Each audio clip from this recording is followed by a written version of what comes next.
Irmãos, continuamos na nossa caminhada, vidas marcadas por Jesus, e hoje nós vamos pregar o 7º sermão a respeito desses homens e mulheres que tiveram as suas vidas transformadas através do encontro com Jesus. E o tema de hoje é bem sugestivo, tirando o Nick, Erivaldo, Thaisa e Lucas, que já receberam o boletim, o título é 10 por 1, ou 9 por 1.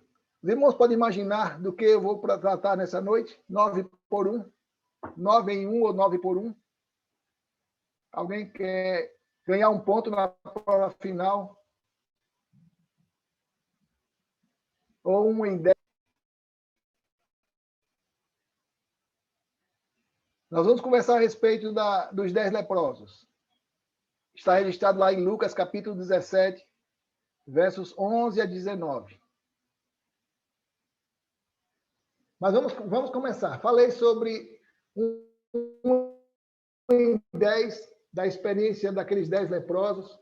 E quero convidar os irmãos a abrirem as suas Bíblias lá no Evangelho de Lucas, capítulo 17, versos 11 a 19.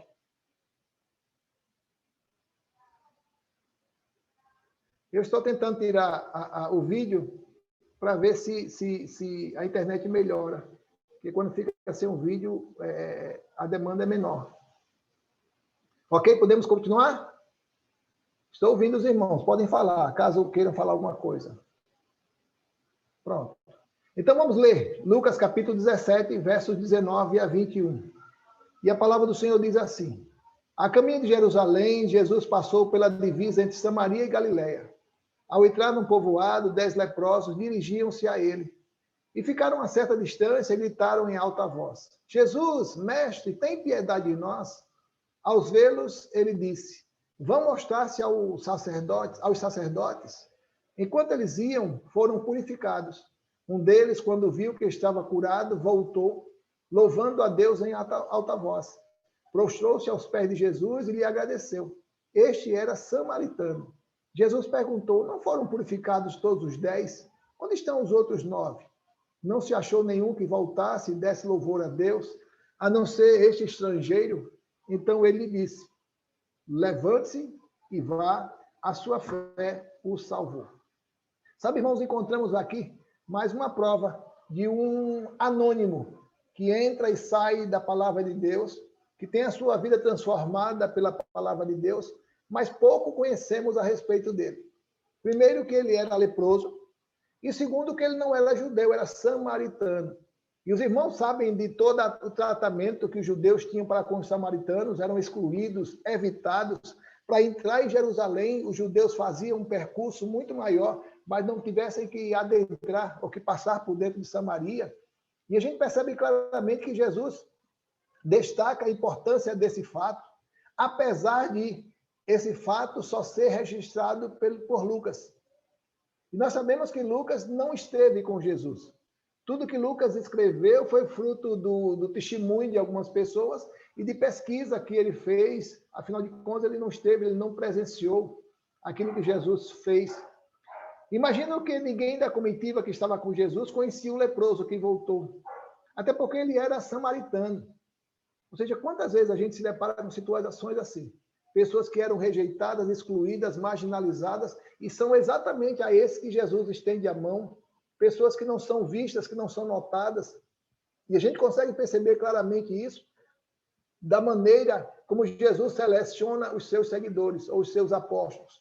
Nenhum deles tinha uma posição destacada no Sinédrio, nenhum deles ocupava uma posição reconhecida entre os judeus, entre a classe dos partidos dos judeus. Pelo contrário, um deles ainda era inimigo da nação judaica, que era chamado Mateus, ou Levi, que era publicano, que cobrava impostos dos judeus e repassava aos romanos o inimigo natural dos judeus.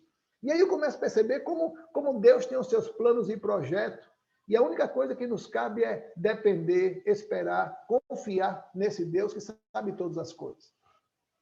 Tirei pelo menos 3 lições dessa experiência de Jesus com os seus discípulos, no tratamento, na experiência com esse homem.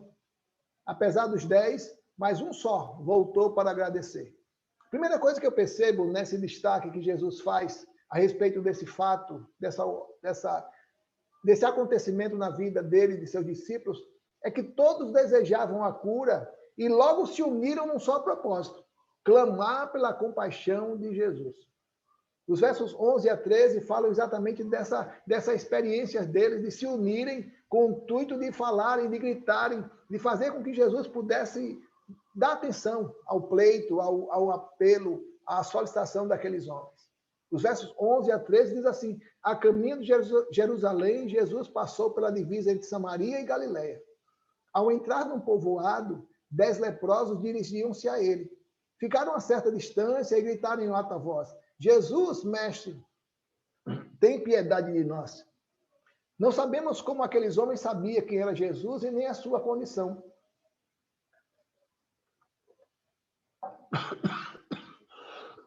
Porque chamam Jesus de rabi, de mestre. Perdão. Mas sabiam que eles podiam clamar por ele e serem ouvidos, acolhidos e atendidos. Os leprosos irmãos traziam consigo duas tristes condições que o impediam de conviver harmoniosamente e naturalmente com os outros.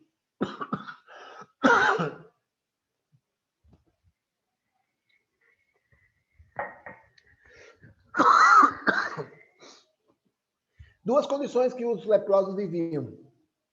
Primeiro, o alto grau de contágio da lepra. A doença era altamente contagiosa. E segundo, que não existia nenhuma possibilidade de cura através de medicamento, através de tratamento, e isso os marginalizava.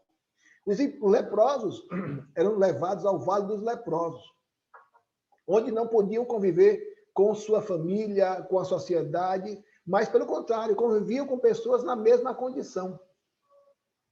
E é triste quando suas famílias não podiam visitá-los, não podia se encontrar com eles, não podia revê-los. Na verdade, existia uma prática em que eles, para levar comida aos leprosos, eles deixavam num certo lugar, se afastavam, e os leprosos vinham e se alimentavam. Eu estava lendo alguns comentaristas bíblicos, eles dizem que não existia uma distância estabelecida. Mas alguns diziam que quando o vento soprava do leproso para a pessoa sadia, aquele deveria ficar de pé, pelo menos a 50 metros de distância, e gritar: lepra, lepra, lepra, para que ninguém viesse a se aproximar daquele leproso e não ver correr risco de ser contaminado. Mas começam a perceber, irmãos, que aquela condição que todos eles viviam, os 10 leprosos, apesar de toda a exclusão praticada pelos judeus para com os samaritanos, mas a situação deles era uma situação de harmonia, de responsabilidade um pelos outros. Eles não viviam essa distinção. Eles, os 10, começam a gritar em alta voz para que o Jesus, o Mestre, tivesse compaixão de suas vidas. E eu começo a perceber que isso tem se repetido em nossas vidas. A dor muitas vezes nos torna sensíveis à necessidade do outro.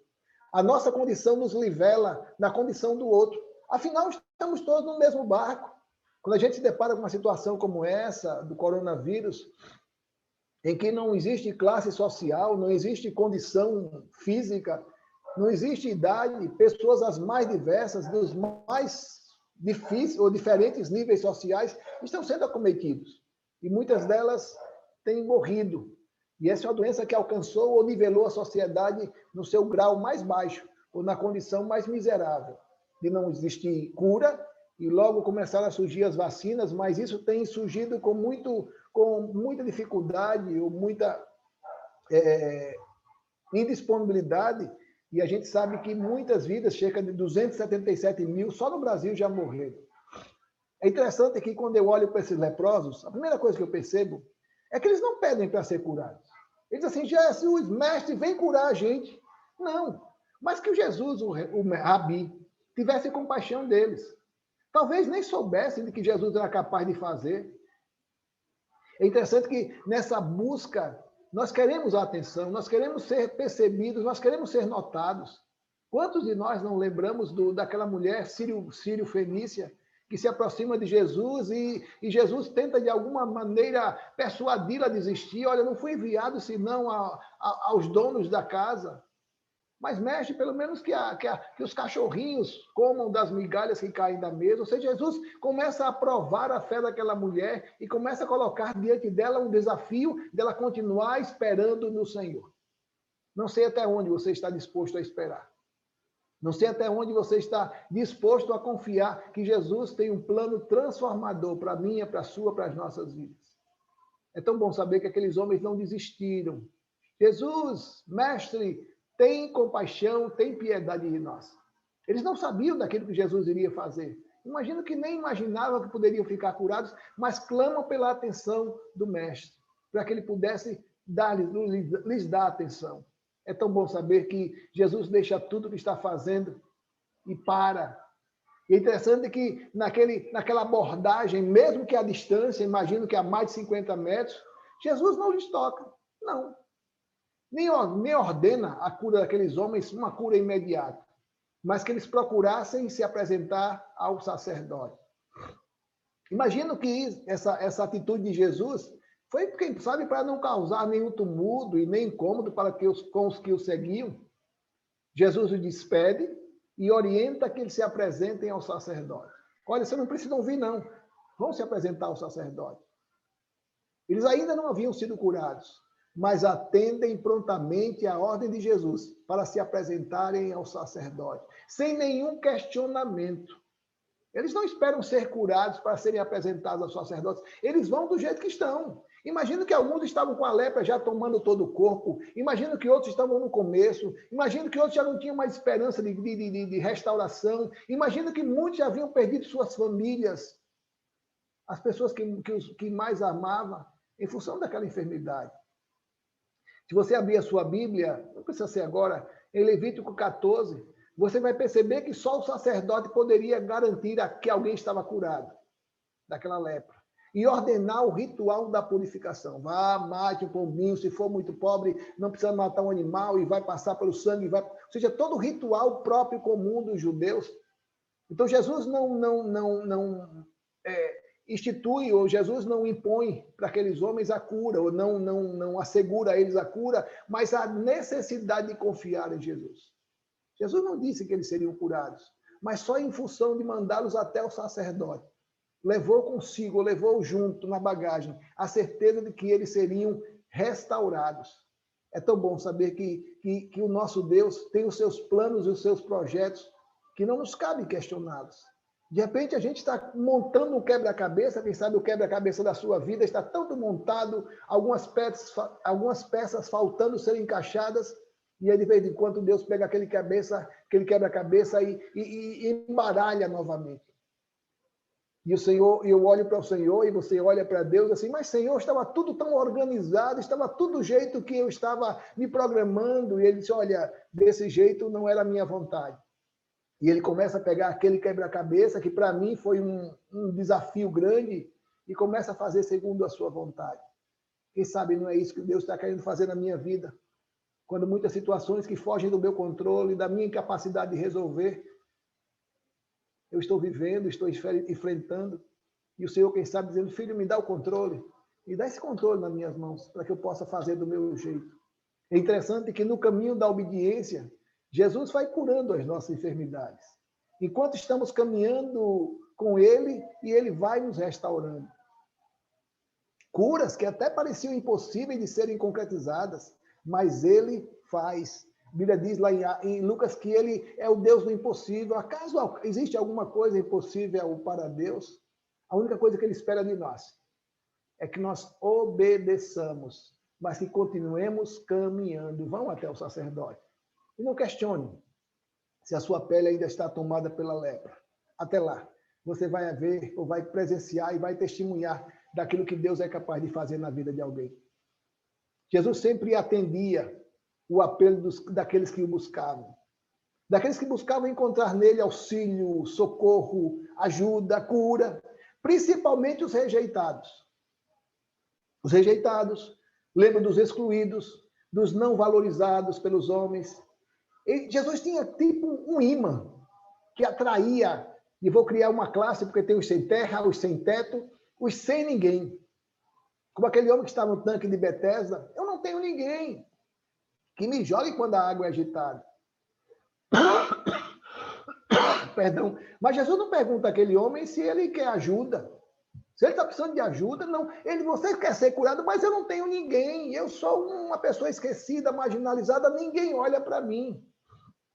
Mas é exatamente essas pessoas que já perderam toda a sua esperança em coisas, em recursos, em gente que se jogam, que se entregam, que se dispõem a obedecer prontamente aquilo que o mestre fala. Porque enquanto eu imagino que sei o que estou fazendo, eu começo a gastar os meus recursos, como aquela mulher com hemorragia que há 12 anos buscou ajuda nos médicos, nos especialistas, nos tratamentos, nas consultas e gastou a sua esperança, o seu tempo e os seus recursos. Ninguém que buscou ajuda em Jesus saiu de sua presença sem a solução do seu problema. Mas o problema é quando dependia apenas de Jesus a solução. Lá em Atos capítulo 10, versos 37 e 38, quando Pedro, depois de relutar muito, atende a voz dos céus, daquele lençol que aparece com os animais, em que o ordena para comer os animais, para os judeus impuros. E ali ele recebe o convite a ir à casa de Cornélio, um centurião romano. E quando chega na casa de Cornélio, se depara com um homem sábio, um homem cumpridor das leis, um homem de oração, e começa a testemunhar daquilo que Deus estava fazendo na vida de Cornélio.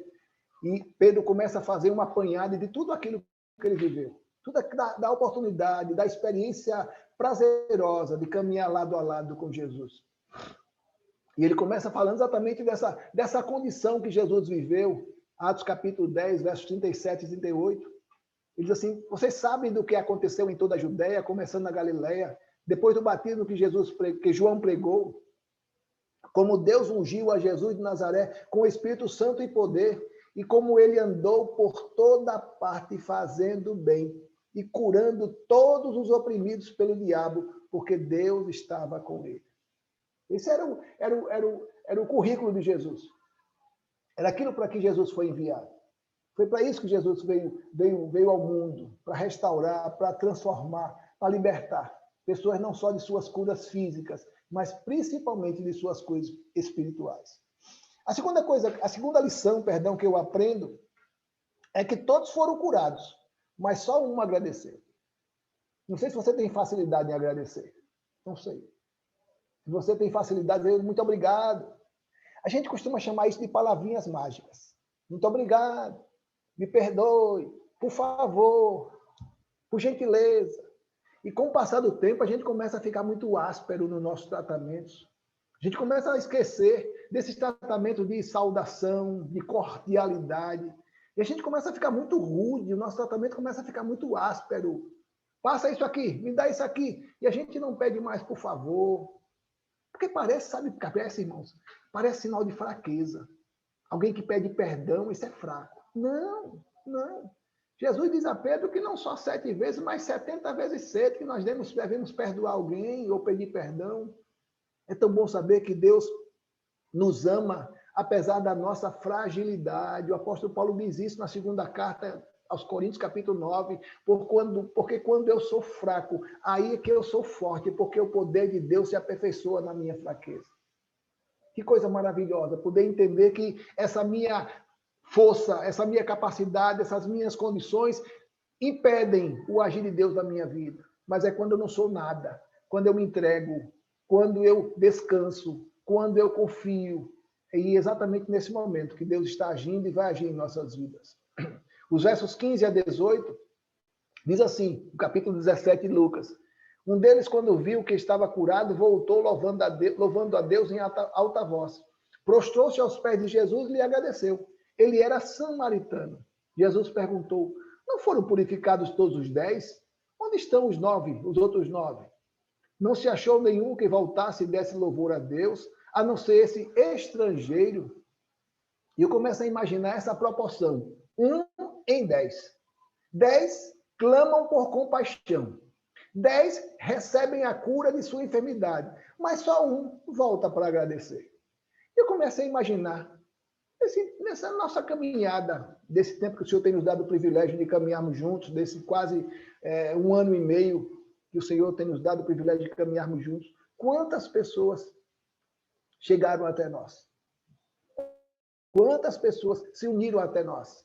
Quantas pessoas começaram a congregar conosco, quem sabe tiveram as suas necessidades satisfeitas e sentiram curados e foram embora. Não, já não preciso mais orar, já não preciso mais frequentar o culto de oração, o meu problema foi resolvido.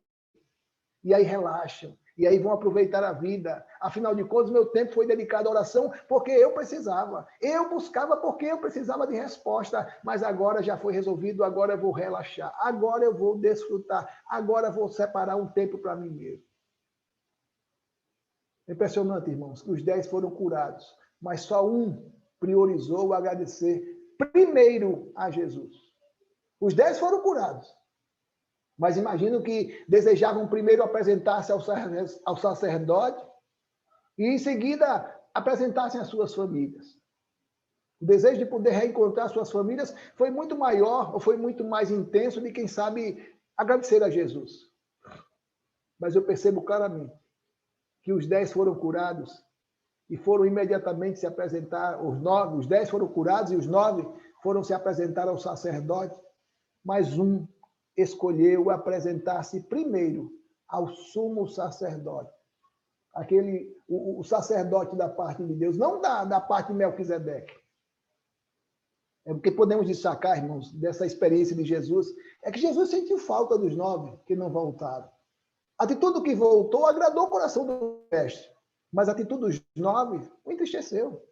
Tanto é que Jesus pergunta, não foram purificados todos os 10? Onde estão os outros 9? Percebo isso com tristeza. Até hoje, a humanidade continua tendo a mesma atitude dos 9 e prefere aproveitar o seu tempo com atividades pessoais que satisfaçam apenas os seus interesses. Não dá para ir para a igreja no domingo e na quarta-feira, domingo pela manhã. Não! E a gente começa a questionar aquilo que eu tenho dado por Deus, começa a ser muito.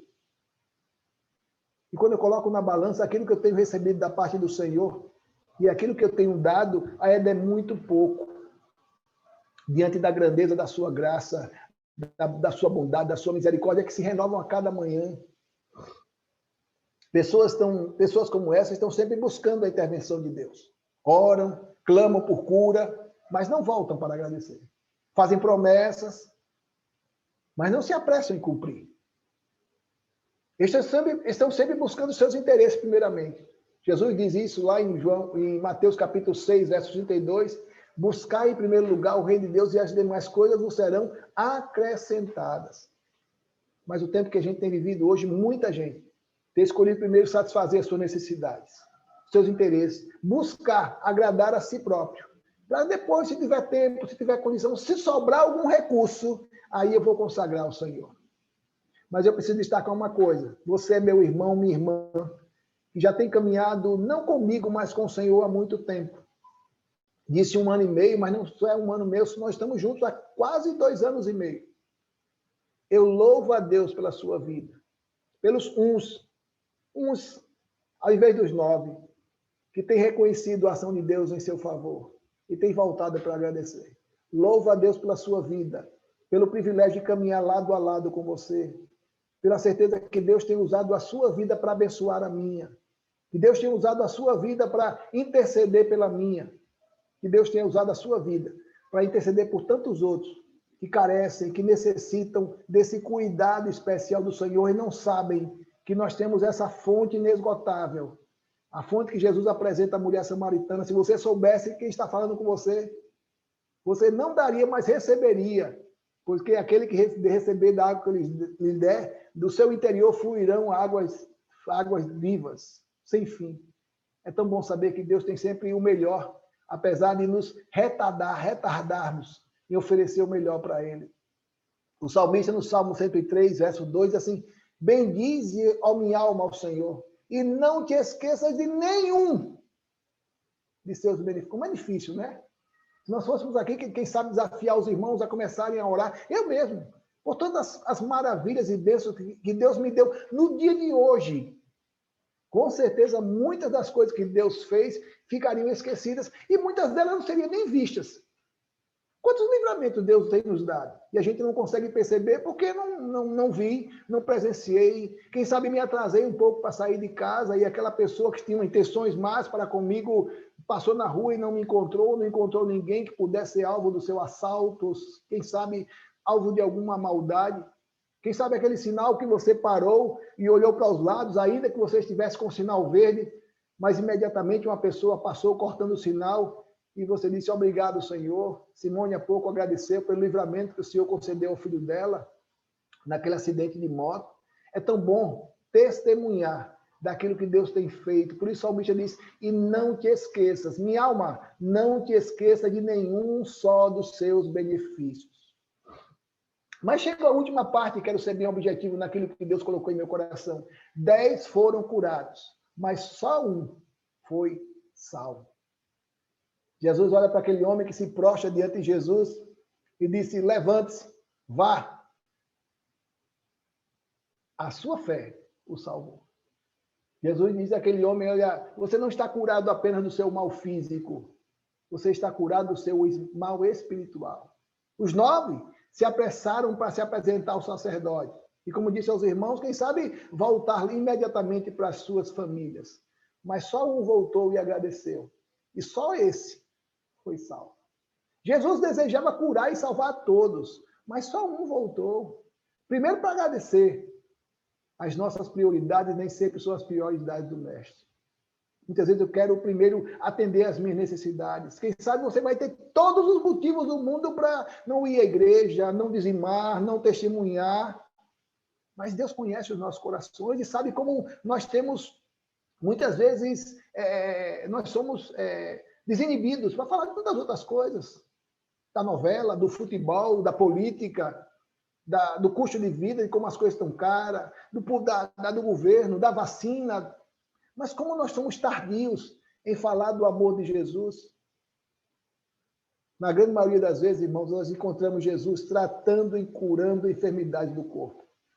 Em outros momentos, ele curando enfermidades da alma.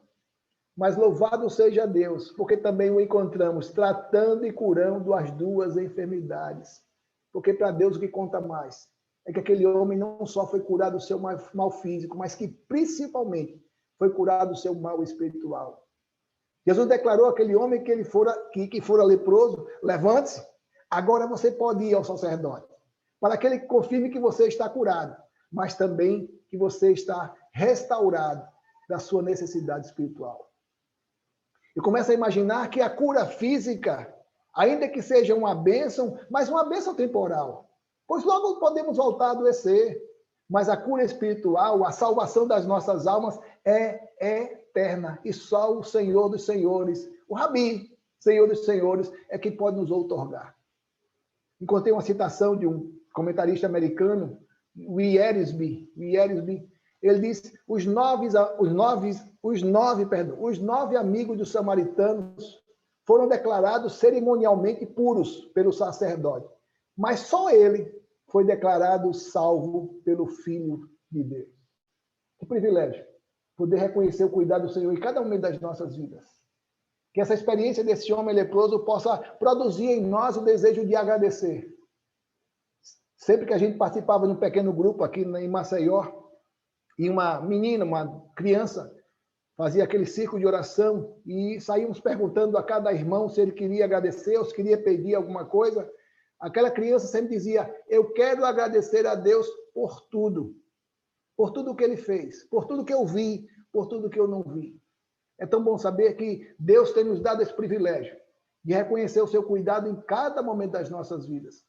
Que sejamos sábios, que vivamos na dependência do Senhor. E ainda que os 9 nem apareçam para agradecer, ainda que as pessoas não levem em conta essa necessidade de buscar essa orientação da paz do Senhor, que façamos parte desse um que voltou. Encontrei uma ilustração e quero finalizar com ela, e desejo que, se você não guardou muito daquilo que eu falei, ou daquilo que o Espírito Santo falou, em função dessa instabilidade da internet, você possa, quem sabe, guardar essa ilustração e fala exatamente de propósito. De olhar para trás e saber como Deus tem usado a minha vida, tem usado a sua vida, como Ele tem disponibilizado do meu tempo, das minhas condições, dos meus recursos. Conta uma história que um homem se aproximou de um grupo de trabalhadores que estavam construindo, ou que estavam trabalhando na construção. E aquele homem se aproximou do primeiro e lhe perguntou: o que o senhor está fazendo? O trabalhador virou o rosto com desprezo e, sem levantar a cabeça, respondeu: Você não está vendo? Estou assentando tijolos. O homem se dirigiu ao outro trabalhador que estava realizando o mesmo serviço e lhe perguntou: O que você está fazendo? O trabalhador se virou para o homem e respondeu: Estou erguendo uma parede. O homem logo em seguida se dirigiu a um terceiro trabalhador e fez a mesma pergunta: O que o senhor está fazendo? O homem se ergueu com um sorriso nos lábios e respondeu: Estou construindo uma igreja. Os três trabalhadores estavam engajados numa mesma construção, mas um, apenas um, assentava tijolos. O outro erguia parede, mas só um identificou a obra que estava realizando. Muitas vezes estamos tão engajados numa mesma obra, mas algumas apenas participam. Outros se contentam em celebrar, mas ainda há outros que se comprometem e se entregam por completo à obra. Quero finalizar essa sermão, essa reflexão, com uma pergunta a você. O que é que você está fazendo? Está assentando tijolos? Está erguendo uma parede? Ou está construindo uma igreja, construindo uma obra para a glória do Senhor? Que todos estejamos imbuídos, conscientes, que o Senhor não nos escolheu em vão. Em João 15,16, ele diz: Eu vos escolhi para que vades e deis fruto e o vosso fruto permaneça. Que a atitude daquele só um, samaritano que voltou, possa produzir em nós. Reconhecemos que o Senhor é Deus e de que Ele se agrada quando nos prostramos diante dEle para agradecer. Deus nos abençoe. Deus nos abençoe. Vamos orar. Pai nosso que está nos céus, muito obrigado pelo privilégio, Senhor, de reconhecermos que Tu és o nosso Deus.